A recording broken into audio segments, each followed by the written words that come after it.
Ben, thank you so much for coming on the podcast today. I'm happy to be here, Chris. Can you give myself and the audience a little bit of background about who you are and what you do? Sure. So I grew up in Kentucky, in a city called Bowling Green, Kentucky. Spent my early years wanting to be a police officer. I started as a police explorer back in the 90s, if you're familiar with that concept. And Hmm. so while I was definitely underage, I got to run around with the cops and see what all they did and I absolutely fell in love with it. After graduation, I actually went on to college in Ohio, studied criminology and sociology at Cedarville University, a small Christian college there. I worked security while I was there all 4 years.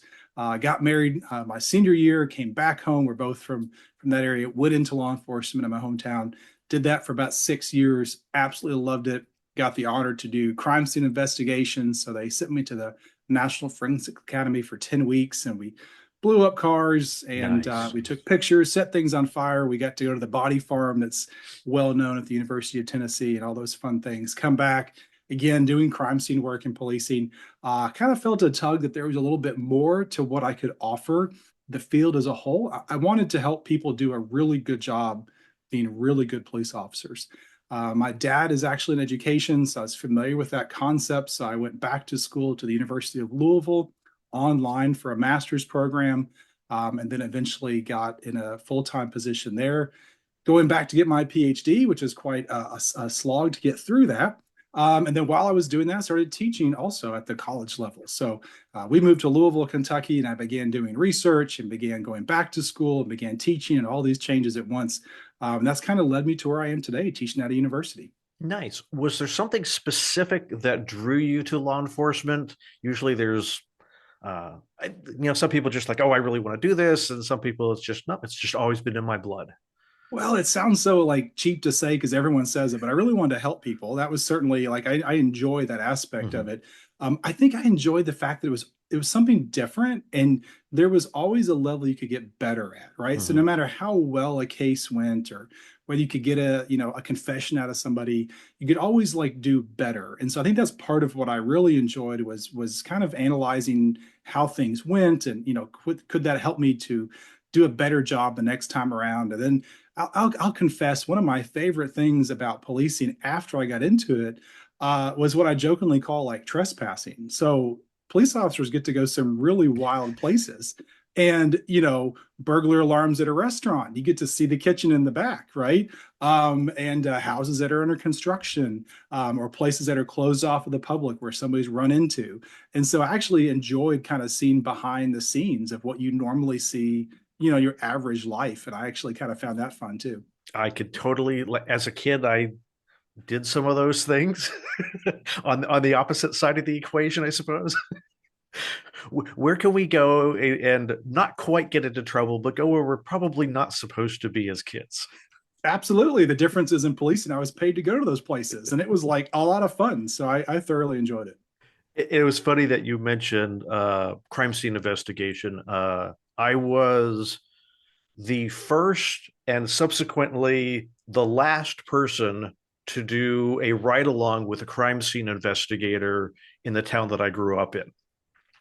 It was jokingly the one day with like no crime.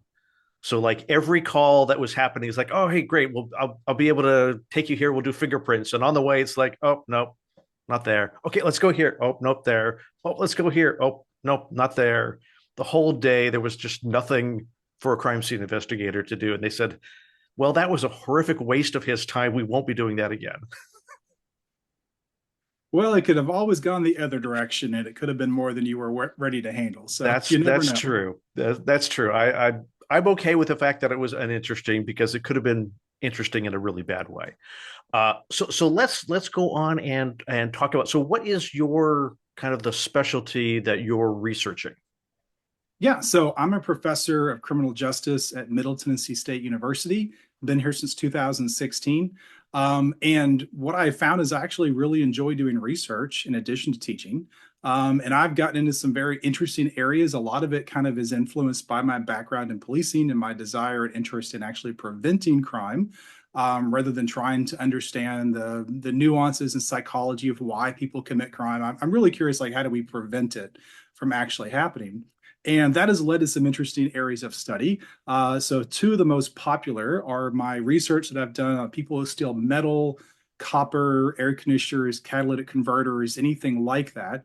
And then the secondary area that I've started the last couple of years since 2020 is porch piracy and package theft. And so I've looked at both of those pretty extensively. Cool. Let's start with the metal theft. I know out here in LA we have a bridge that was either renovated or built, I think in 2022, and I think it was within a week of them opening the bridge to the public. Someone yanked out all the copper electrical wiring on the entire bridge, and you and I had a discussion earlier as to whether or not they actually put it back or not, and it's been stolen again. We're not sure, but we know it doesn't work currently. Well, this is really a shame. And one of the hidden parts of metal theft is the damage that it does and the expense to put it back, right? So the value of the copper that they may have yanked out of that bridge, could be high, maybe a couple $1,000s at, a scrapyard or something. But the cost to put it back in, when you Yeah. consider the man hours and the tools and things that are necessary, I interviewed offenders who would go into a house and they would rip electrical wiring out of drywall, Oh, right? gee. Or they would go in and into a new apartment complex and bend the copper pipes off where it comes out of the cement. Well, now you got to jackhammer the cement back up and recouple it. And so the expense to actually replace these items far exceeds the value of the metal that's actually stolen. And over the years, a lot of states have really gotten wise to this and started passing some legislation to have enhanced penalties, considering the amount of damage that's done. But it doesn't seem like those have really worked. So it is a very complex issue, and it has a lot of ripple effects beyond just the copper that's stolen. Your case in point, you can't enjoy the bridge or the beauty of it because it's the copper's been taken. And I know California, I think just this week passed some additional laws concerning the copper to metal recyclers, that they now have to, at least in California, have to like have driver's licenses of the people. They have to report and maintain lists of the quantities and the type of materials that were brought in and all that kind of stuff. And if they don't, then they are subject to criminal prosecution. Yeah, and it's a real interesting question of whether these things work or not. So when I was doing what I call field work, I actually went out, talked with people, walked around with people who were collecting metal legally, but also got to go hang out with some of the folks who were stealing it. And what I found was that it really wasn't a simple solution. So for instance, almost everybody that I interviewed for my book on the topic had been involved in an industry where they understood the value of metal and where it was at. So they were roofers, plumbers, they Mhm. worked in an auto mechanic shop, something like that. And what I found is that a lot of them had a letter from a former employer that said, "Oh, this is Joe. He takes the scrap into the week to the scrap yard, and he works for me." But a lot of people are transient employees, and so a scrapyard may have had verification that a person is selling what they presume to be legal scrap from a an air conditioner repair person, but they maybe have not been employed in that person for 6 months to a year, right? So there's a lot of things that go on there. Another case I talked with, a lady was gathering some material to recycle legally after her house was being renovated, and quite literally the local gang arrived, said, "No, we're going to take this and we're going to recycle it." They called somebody who pulled up with portable scales, already had a lot of other metal, maybe legally acquired, maybe not, added it to the list. They paid cash and drove away. So we're even using fencing, if you'll get the words there, right? To try and sell our metal to scrap yards. And so while some of these efforts may be helpful, it could be very easy to bypass this by selling it to a third party or just getting a letter from an employer and then quitting that job. So it's really hard to know that we can fix this at the scrapyard. it, Metal theft just seems sort of like an odd thing to steal. That like, is it the sort of thing that, well, I'm not stealing a person's wallet from them. I'm avoiding the physical contact access risk associated with it, because I don't know, it just seems like a really high risk, low reward sort of crime. Yeah, it is interesting and different. There were quite a few people who mentioned to me when I was interviewing them, including some of the thieves who were like, "Oh, this is a help to the environment, right? I'm recycling," which I was humorous. But I will tell you, it has historically been going on for such a long time. For instance, I had the opportunity to go to Greece this summer, and I'm walking around Greece and admiring all the beauty that's there. And one of the guides is telling us that inside of each of the columns was a piece of metal in the center that held it together. And what would happen is people would go and they'd chip out in between the two columns, Yeah. right to the side. They pull this metal out so they could recycle it thousands of years ago, right? And then eventually the column would fall over. And so this is why a lot of the columns have fallen over in these ancient places. They were stealing metal back when they're, the very beginning. And so there's always been an attraction to it. And that's why I mentioned that a lot of people have experience in the field working with metal, because you have to kind of understand the Yeah. value of it, understand where it's at, and understand what to do with it. Or it isn't intuitive, like, what would I do with this piece of copper, right? So there has to be some kind of background or training from another thief or something like that that says this is how this works. And what we see over time is that the value of copper and in other metals indicates exactly how much theft is going to happen. So I Gotcha. recently did a study on catalytic converters. That's the part of your exhaust system in your car that reduces toxins and pollutions, has been mandated since the 70s in every car. And it's part of your exhaust. You can crawl underneath the car. You can take a sawzall or even just a wire cutter, cut it out in a matter of seconds, about a foot or two long, depending upon the car. It's got rhodium, platinum, and palladium in there, which are very valuable. And so what we find is whether it's those semi-precious or precious metals or copper, as the price increases, so does the Yeah. theft in a very predictable way. And what we're seeing right now is some all-time high with copper value.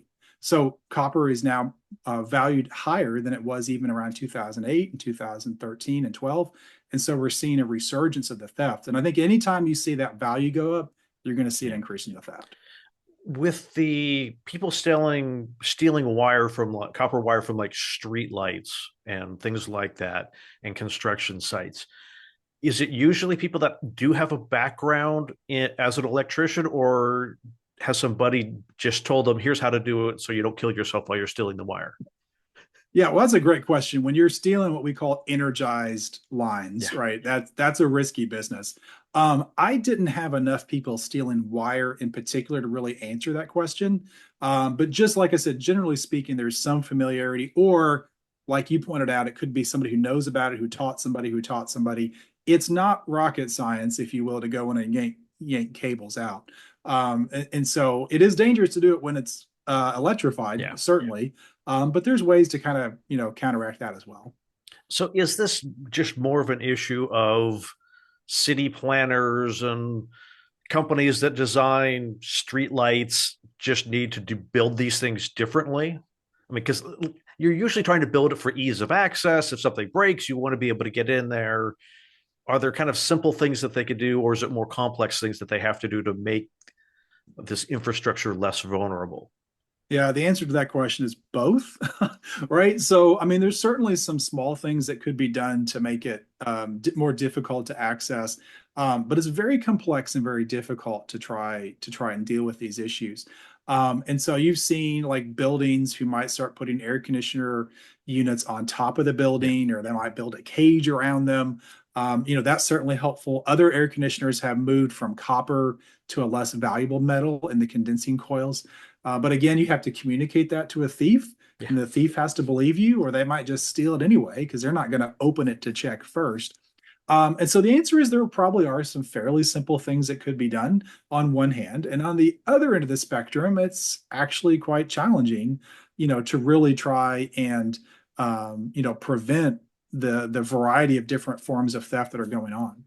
Yeah, because I assume like a manufacturer could come out and say, "Oh well, if we do this, it makes it harder for someone to steal," and then they just figure out a different way to steal it. But now all your customers are paying 10% more. Right. Yeah. I mean, there's always a cost, you know, benefit reward, issued here. So, there's probably some things that could be done that are very low cost. There are some things that could be done that are very high cost. There's some things that are in between that just kind of make sense.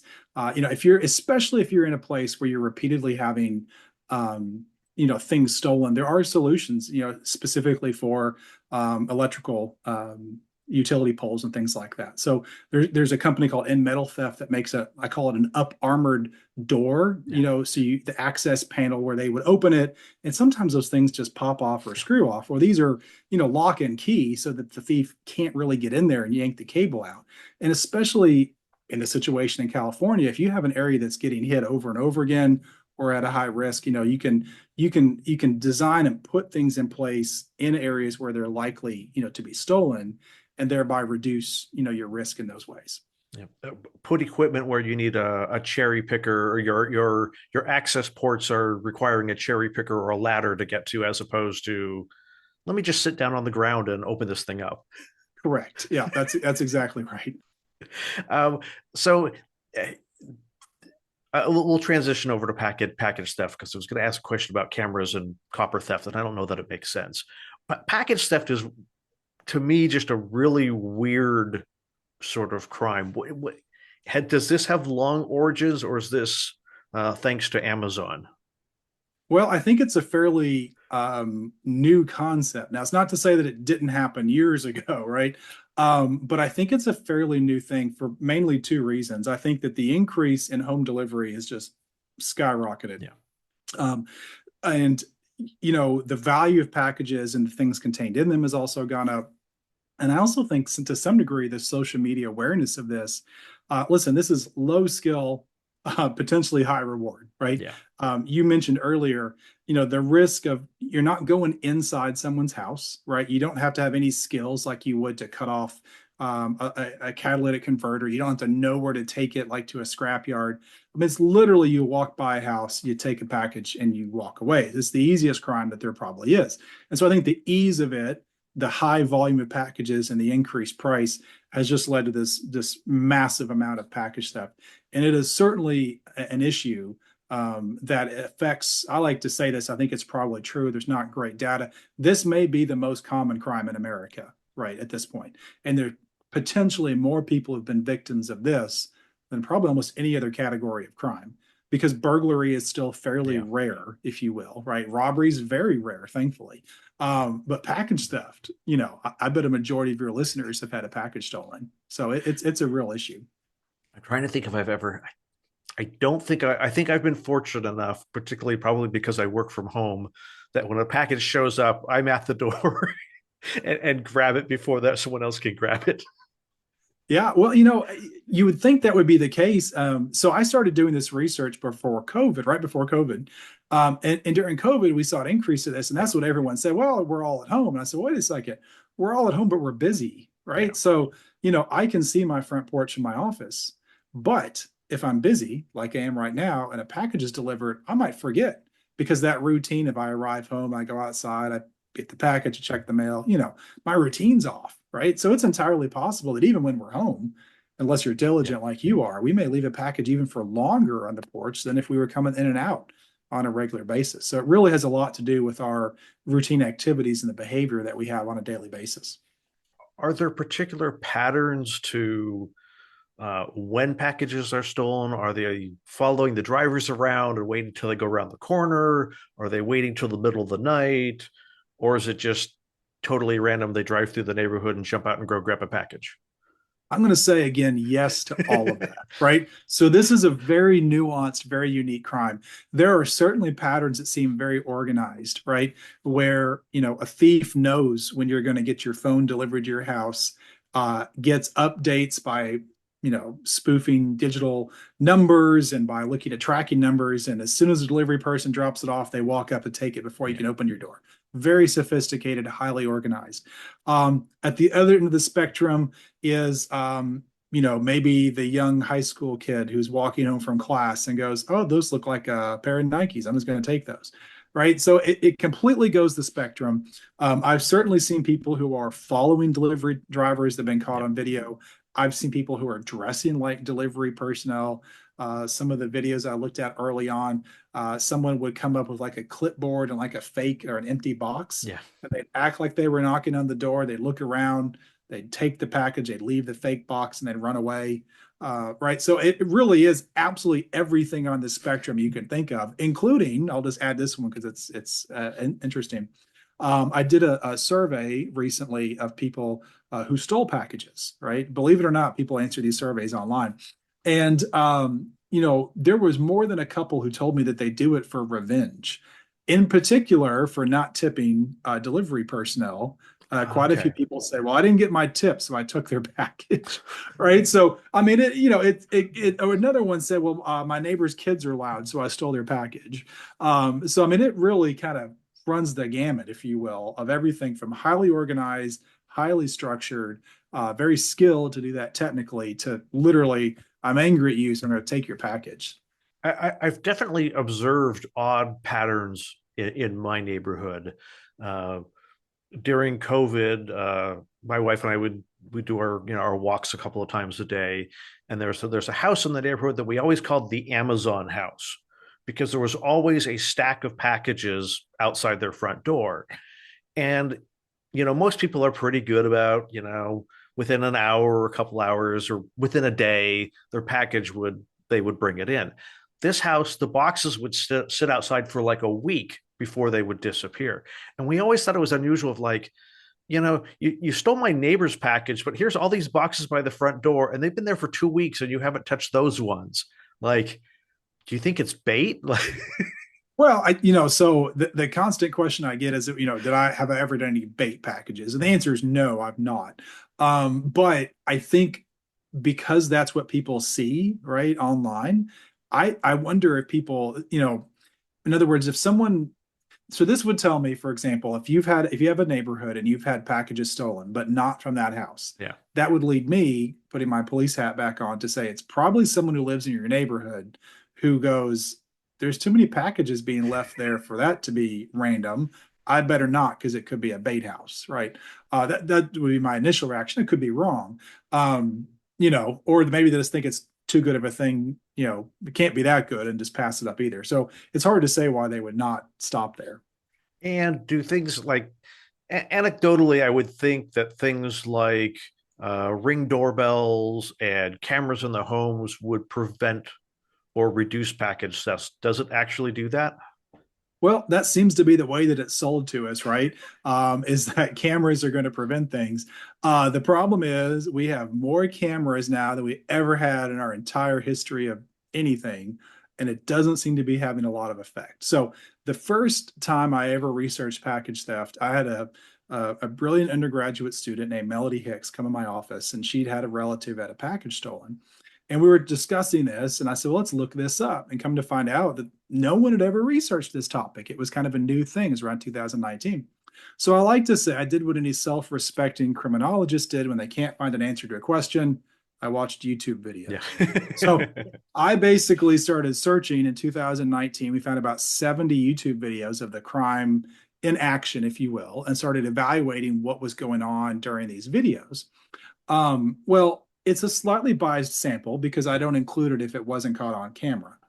However, none of the thieves seemed to care. Yeah. And I was really shocked because we wanted to code for did they try and disguise their appearance? And something like less than 5% actually did. And many, many times a thief would walk up to a house, they get close enough to the porch, they'd see a doorbell camera, and you see them because they'd look at it, they'd look at the box, they'd look at the camera, they'd pick the box up and walk away. Yeah. Right. Only a handful of times did anyone try and like hide their face, put a hat on real low.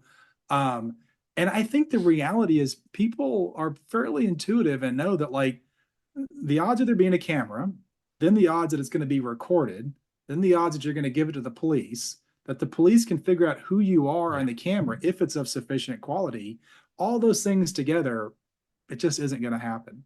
And so thus far, I don't have any hard data on this. I don't think cameras are really going to be the help in all this, other than maybe identifying who did it or knowing what happened to it, so you can verify it was a person and it wasn't the neighbor's Yeah. dog that drug it off into the bushes.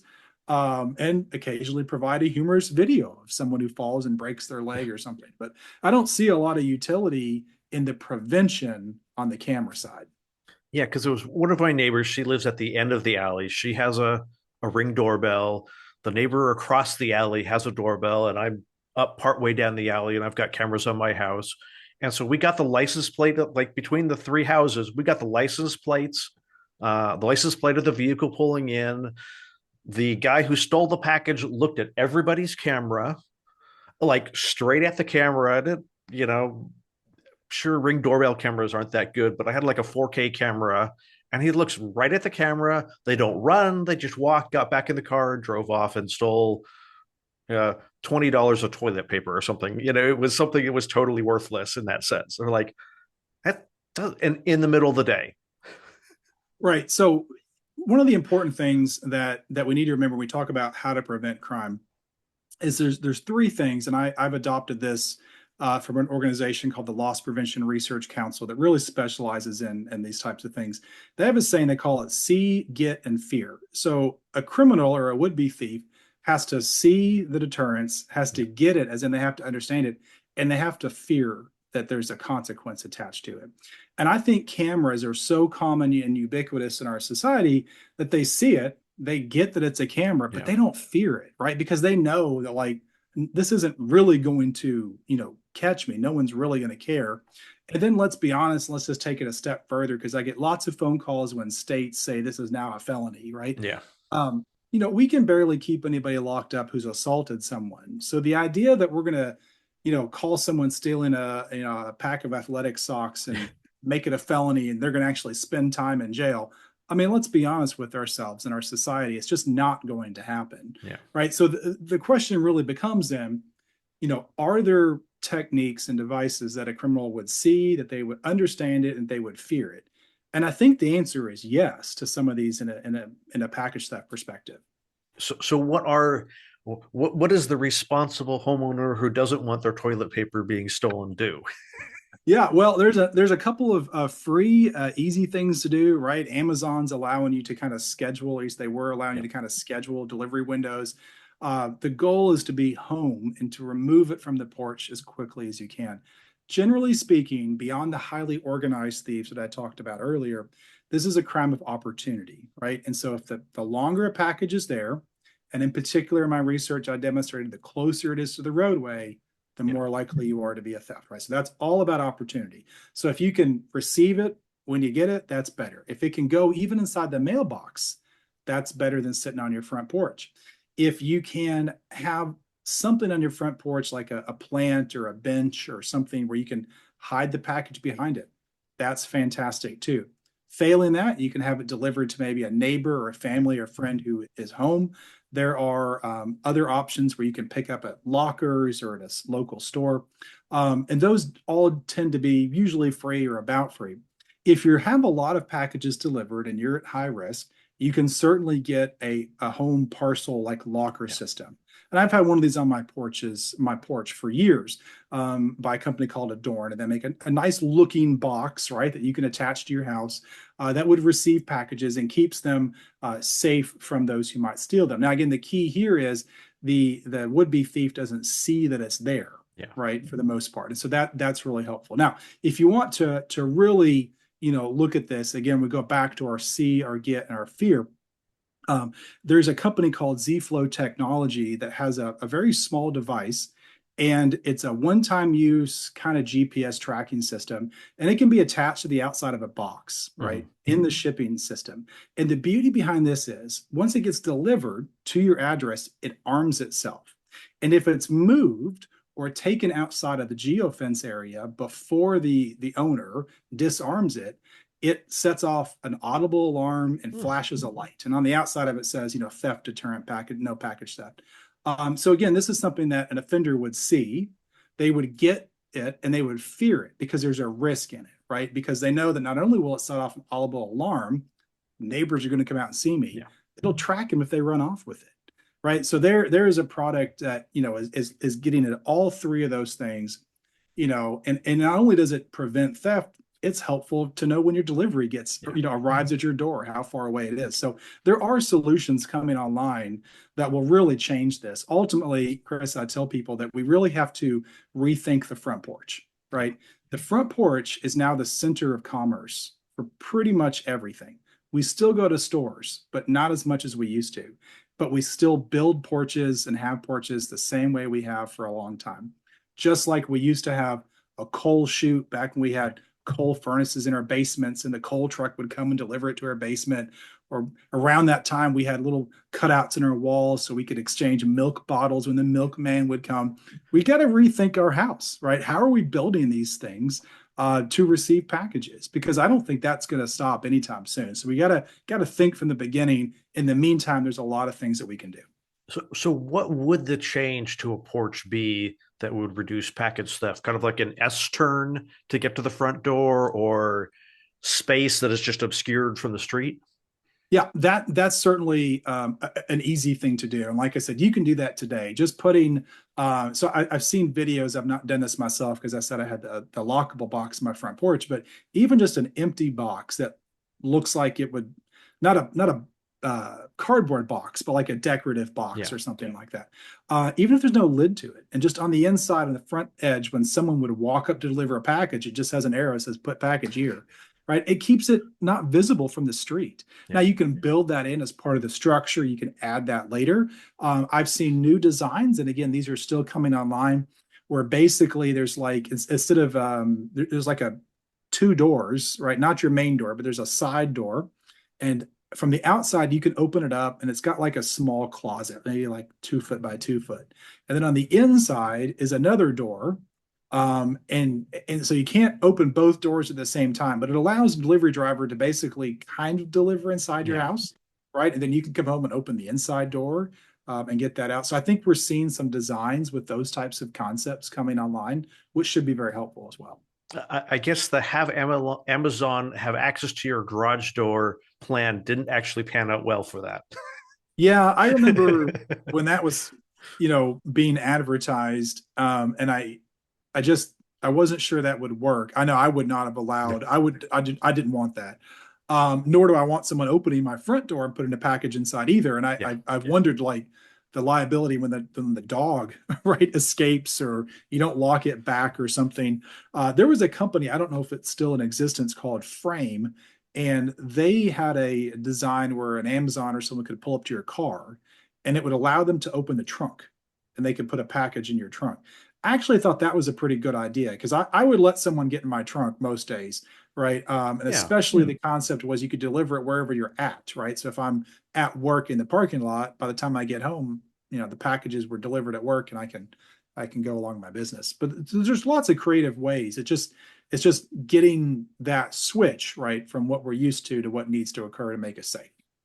So is there's as we start to wrap up here, any general philosophies on how to reduce the opportunistic portion of opportunistic crimes? You talked about, if they can't see it, we can hide things. What other kind of things can we do to uh, make opportunistic crimes less likely in our lives? Yeah, well, that's a really good question. I know you cover a wide variety of topics on this podcast. So let me give you kind of a quick, broad answer to that.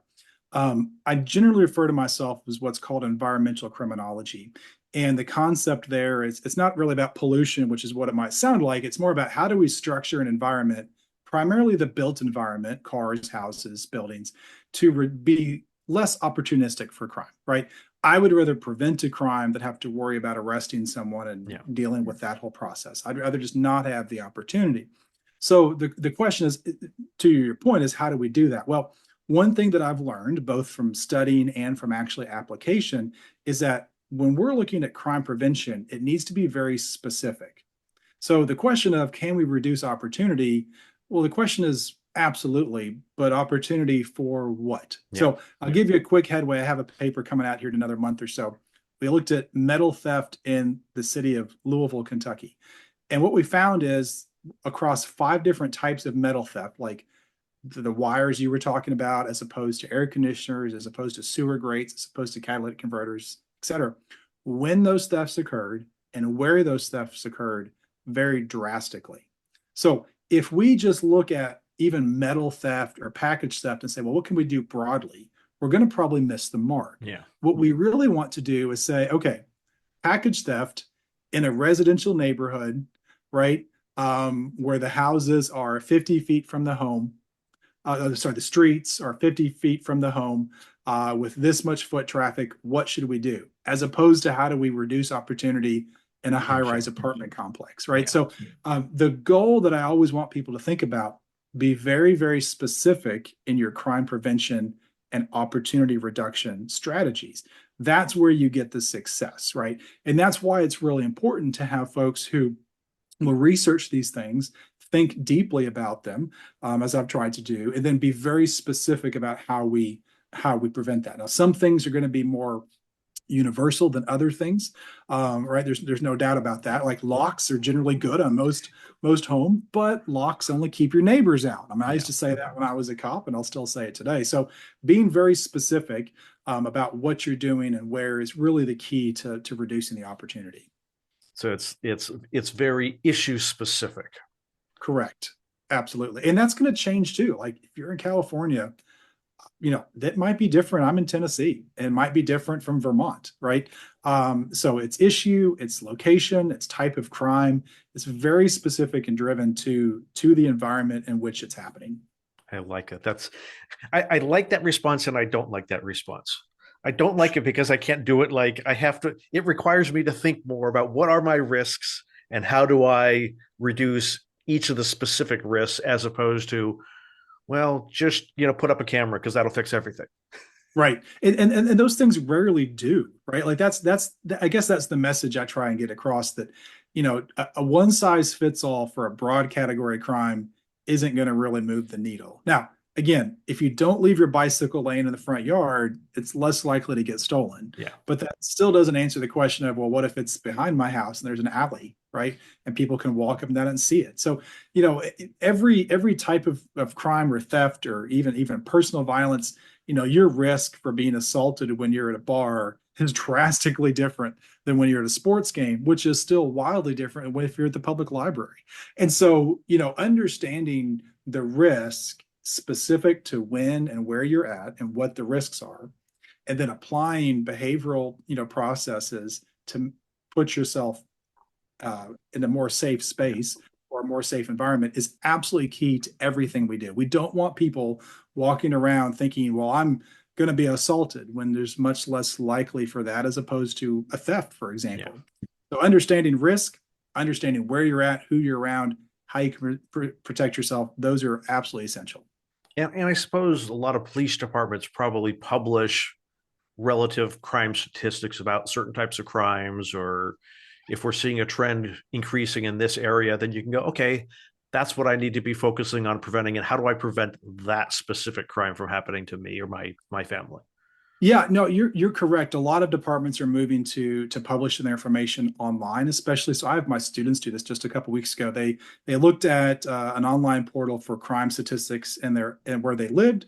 That's like a week delayed, but it gives them an idea. Then I had them compare that with like their hometown or a friend who lives somewhere else and look at the risks, that varies so they can identify what that is. I will just add the most horrible thing you can do is watch the news. And because they're just going to try and push everything they can that is alarmist and you're Yeah. worried about it, without revealing the true reality, right? So you could watch the news and be more worried about a mass shooting, which are still very, very, very rare, and forget that your package was stolen while you're Yeah. watching the news and worried about getting involved in a mass shooting. So understanding your risk and Yeah. what's at stake is very important. Are there any kind of emerging opportunistic crimes that you're like, oh, I think this is going to be the next porch pirate? Yes. So I have kind of branded myself as doing emergent crimes, right? Not necessarily new. Metal theft's been going on Yeah. forever, for example, but new is in popular. So some of the other areas that I've looked at is what happens to crime in the sharing economy, right? So we are fast approaching this is getting well beyond an Uber and Airbnb, although they're included, right? You can rent tools from each other. You can students have book exchanges. You can lease your prom dress to Yeah. somebody else. I mean, there's endless opportunities. The internet has removed that barrier. We're able to find people to trade things with. You can rent your backyard pool to somebody Yeah. else. So that brings with it some opportunities for crime. At the same token, I think it actually brings a lot of protections, right? So we used to be really worried, and I still see people worried, oh, we get in cars with strangers with Uber.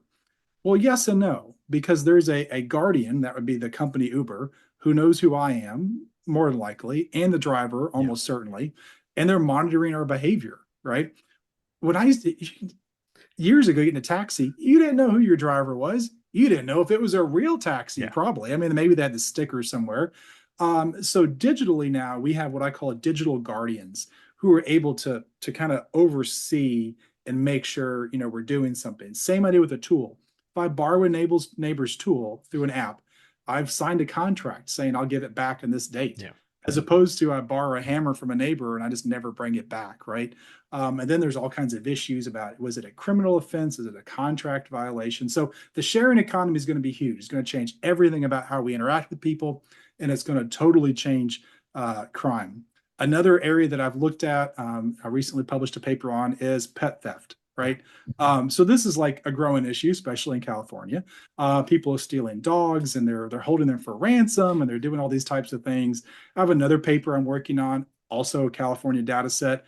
Beehive theft is apparently an issue, um, right? Which has kind of like metal has tremendous impact, because if the bees don't pollinate the almonds, then you Yeah. don't have an olive crop or an almond crop. So there's all types of these emergent crimes that are coming online.